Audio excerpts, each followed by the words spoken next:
I would say populism is a problem because it has inherently this us versus them dynamic to it, where it's the good guys versus the bad guys. The people, the working people, are always the good guys. The elites or the establishment are always the bad guys. The people are selfless and moral and want to help everybody and they just want the best for everybody. The elites in the establishment are selfish and immoral and evil and they only want for themselves. They only take, they do not give. And I think I don't think that populism is necessarily bad everywhere, but I think in the United States it's necessarily bad because we have checks and balances that are already set up to deal with these sorts of situations. We have checks and balances that are meant to take care of these issues. We have ways of outing it, we have ways of firing people, we have ways of changing everything up. And we do all of this through a democratic process to where we're voting in the people who are supposed to be controlling these situations.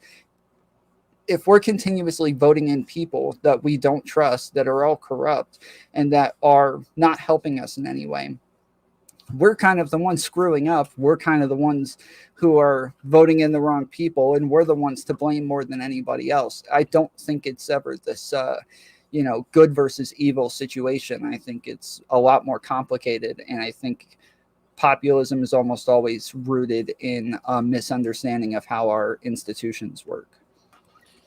Yeah, I'm very much with you.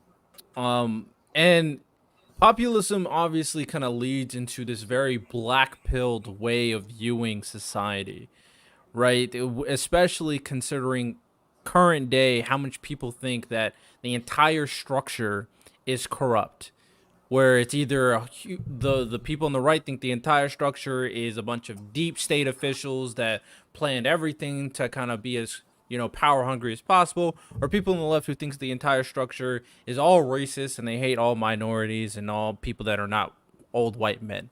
So this kind of black pill view of the structure of the establishment that you're referring to just doesn't lead anywhere. It doesn't kind of you're not gonna have you're not going to kind of have faith that you can make it better because you're going to think that it's always bad in every situation.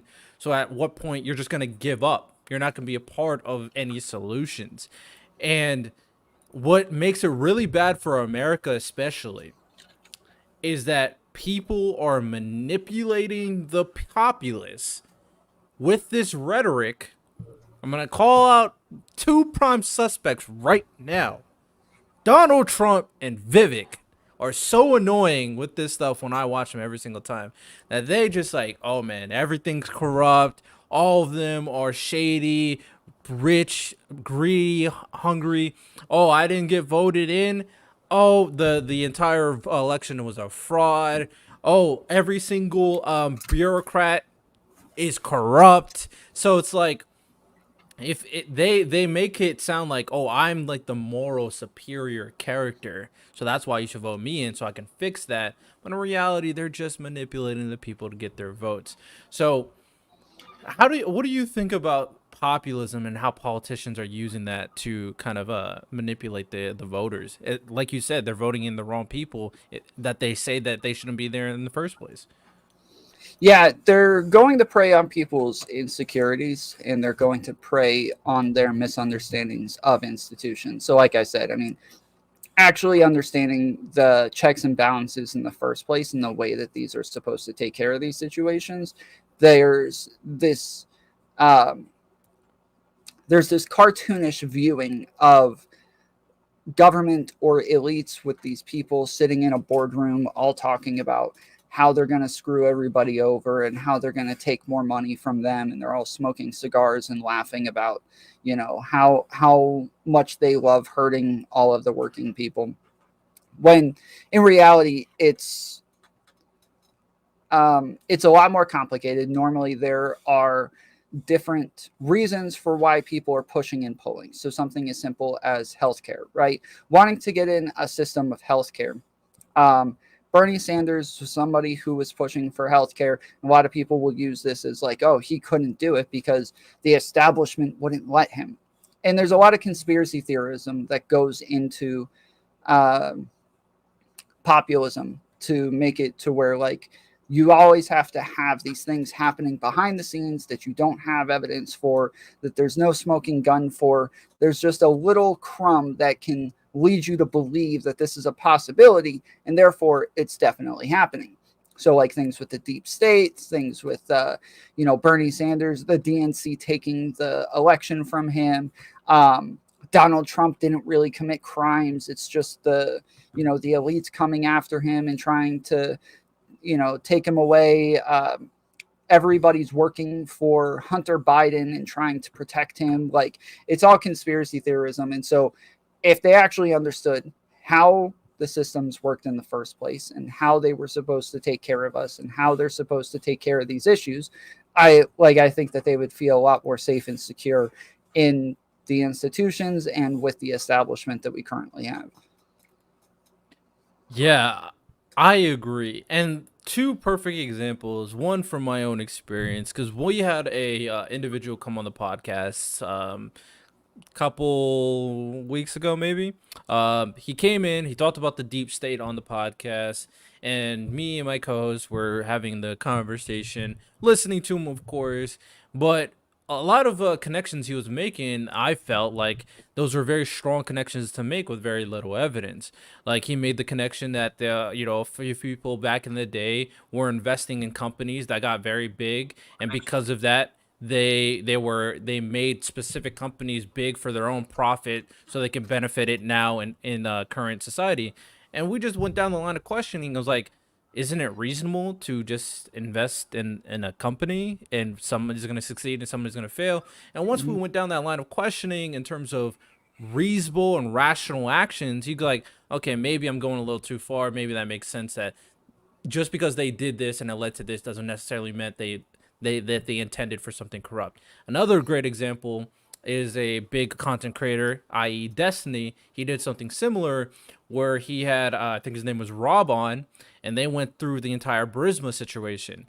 He just listened to him, he went down through everything, and then he just asked some reasonable, rational questions like, okay, I see where you're coming from, but like, to make these grand corrupt conclusions, I don't think there's enough evidence to kind of lead to that conclusion. Isn't it rational that that certain individuals thought that they were doing something good for whatever company?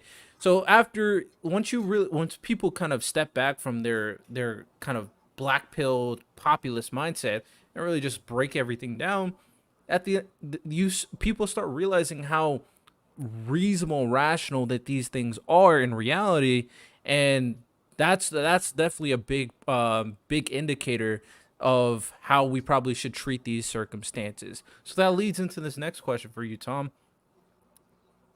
What do you think is the best way to approach these populist people who are big into populism, especially those people who think the entire system's corrupt? So, what do you think is the best way to approach those people? It's a hard question. You just mentioned Destiny. I just talked to him about this last week, where I'm saying it feels like very unsatisfying when you ask, like, what is the solution for populism? The only real answer is education, just educating people on how checks and balances work or how our institutions work.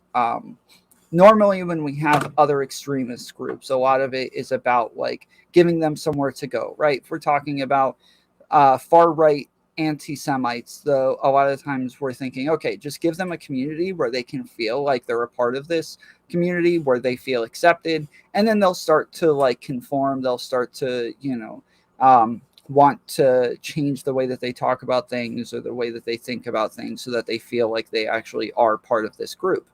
But with populism, that's not really a solution. Like, they're not getting banned everywhere. They're not getting pushed out of normal conversations. They're not getting censored. They're still very much getting like a lot of attention, and it's not an easy solution. But really, yeah, the only answer is to just try to give them the education that they need. So things like I mentioned earlier, Bernie Sanders trying to get healthcare, right?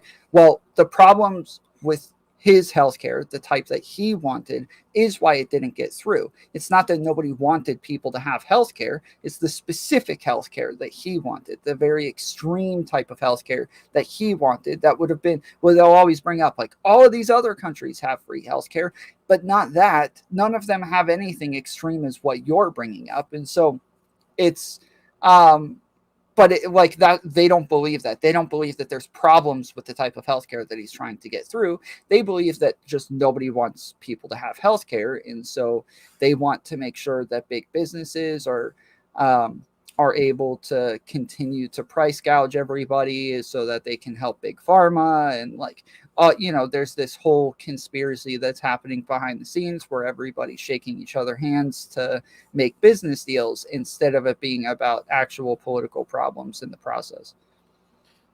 Yeah, ultimately, when it comes down to these situations, I agree. Education's very important. Having conversations with these people, if you can be very important. The yelling match, and I'm a victim of this too. When I hear something so stupid, I'm like, bruh, shut your mouth. Like, stop talking to me. So, we get into that space, but sometimes you got to take a step back, be willing to listen, and kind of break down how they kind of reach to this conclusion in the first place.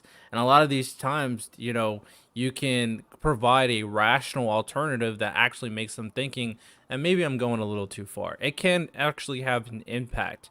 But with that said, populism obviously would only exist because of some dissatisfaction with the system, with individuals in power, of course. So, do we think populism can be guided in a more appropriate manner? Because at the very least, America, I still think it's the greatest country in the world, but it does have its issues. And one thing that we could definitely point out is that the rich are getting richer, the poor are getting poorer, the middle class is shrinking. So if we guided populism a little bit more effectively and had a better solutions put in place other than tearing apart the whole entire institution and remaking it, that's super unrealistic. Is there a way to turn populism into a useful tool to kind of get things done? Um, I like I said, I think that there are inherent problems with populism that lead to conspiracy theorism, to where I don't think it can actually exist in a beneficial way. I think that a lot of the things that people who are populists want, people who are voting the um, for regular politicians want as well. They want healthcare. Maybe they want a wall built. Maybe they want to get rid of corruption, or they want stricter um, regulations um, on money in politics. Like, there's a lot of things that everybody wants, everybody's in favor of, that they believe they can get done without all of the conspiracy theorism. That like once you buy into this irrational idea of all of these things happening, it's going to lead to a ton of other irrational thought processes as well. Like, Bernie Sanders supposedly lost both of the elections because the DNC was rigging it against him, and they were making sure that he couldn't win, and they were cheating the whole way. And Donald Trump lost because the Democrats were, I guess the DNC again, were rigging the election and making sure that he couldn't win. And so there's always these like these things that you don't really have evidence for, you don't really have um, a rational thought process for, but you believe it because it you've already bought into the idea that even if this was happening, you wouldn't know about it. Nobody's going to tell you about it. The news isn't going to tell you about it. The elites aren't going to tell you about it. Nobody wants you to know about it. So you get a crumb of evidence and you're like, oh, they let a little bit slip. Now we know. Now we know exactly what's going on. We have proof now, even though it's not proof. It's just like Pete Buttigieg and the Shadow app against Bernie Sanders in what was it, 2020, where they, or 2019, where everybody, there was a issue with the voting app and it went down for a little bit, and everybody said that it was Pete Buttigieg cheating and that he was working with the shadow app company to take away votes from Bernie Sanders. And like, yes, you've already bought into the idea that they're all working in the shadows and they're working behind the scenes against you, and that you'll never know about it even if it is happening. So you'll always believe it's happening anyway, so because you can't know if it's happening or not. So I guess the one of the final questions before we start wrapping things up is to kind of play a little devil's advocate. Is I remember peeping the Daily Wire, our favorite conservatives on the platform. They were talking about Donald Trump's rise to power and how he's able to appeal to the people so thoroughly. And one of the things I actually agreed with to an extent, and that's that the growing dissatisfaction of the government from the people and Donald Trump's rise in power gave them the perfect lightning rod to kind of attach to. That Donald Trump kind of bled out that whole populistic rhetoric regarding all the institution being as bad as I personally, as a populist would think, personally think it is. And we know that the government has done bad things in the past, although a lot of the things that people point out is very complicated and very nuanced. We know that certain corrupt people corrupt, like, done some of the worst things. We got people like, Mm-hmm. Epstein, for example, doing certain things. We still need that list, by the way. Will we get that list? Probably not. We'll never get that list. That list is never appearing. We still need that list. So we know these things exist, and obviously, like you said before, it kind of fuels these populist rhetoric to the thinking that, oh, this circumstance is just an example of the whole institution, everybody being part of the institution, as being corrupt. But we understand where the sentiment came from, and with the introduction of people like Trump and Vivek, and with the addition of the internet and social media and all this rhetoric getting espoused much, much more, this is obviously getting growing in power. So the question, to kind of just get to the point, question is, do you think it's reasonable that people got to the point they are in terms of their populist mindset, considering based off the trajectory of the country up until now? Yeah, sure. That's why I say the populists prey on the insecurities that people have, because those insecurities normally exist for a reason. They're not getting paid enough. They don't have health care. They do need help with their mortgage. They do need help with their kids. They do feel like immigrants are coming over and taking their jobs. Like, there are a lot of reasons for them to have these issues. It's just not something that necessarily needs to be dealt with through populism. Populists aren't, I mean, as we saw with Donald Trump, they're not any more efficient than anybody else. And if anything, they're less efficient because they're not capable of working within the system, within the institutions. They're not capable of getting along with all of the people that they just said were corrupt and cronies and that were, the evil bad guys twisting their mustaches. Like, they're not going to be able to get along with those people and get legislation passed once they get into office. So, your best option is to go with the people who actually have political power, who are actually capable of doing these things, and put a lot of pressure on them to maybe move a little bit quicker. At the end of the day, understanding is definitely the first step to compromise, not political violence or rioting and all this stuff. Because when you get that black pill, that's what it can lead to, and we know how damaging that can be. But last thing here, Tom, if you were in front of a populist and he's super black pill, all the elites suck, all that good stuff, of course, what would you tell this populist? How would you converse with this individual? I mean, it's going to be on an issue by issue basis. Depending on what we're talking about, we're going to go over uh, uh, specifically the conspiracy theories most of all, and talk about the fact that they don't have evidence for these things, um, that they they don't have the proof that they believe that they have, and that all of the things that they're told that is happening, all of the dots that they're connecting aren't actually connected. And normally, like, that's what I try to go over, is just try to get into the facts, get into what they believe is factual, what they believe actually happened, and normally we'll go one by one down each thing, and yeah, kind of try to rationalize it with them and get them to see the holes in their logic. All right, fair enough, fair enough. If you want to watch the full episode of this podcast, make sure you go on Roku TV and watch it on the Planet X network, where you can watch the full video version for the podcast. Again, go to Planet X Network on Roku.tv to watch the full version. I hope you do enjoy. Of course, you can still listen to the full audio version on Spotify, Apple Podcasts, and any other podcast platform you listen to podcasts.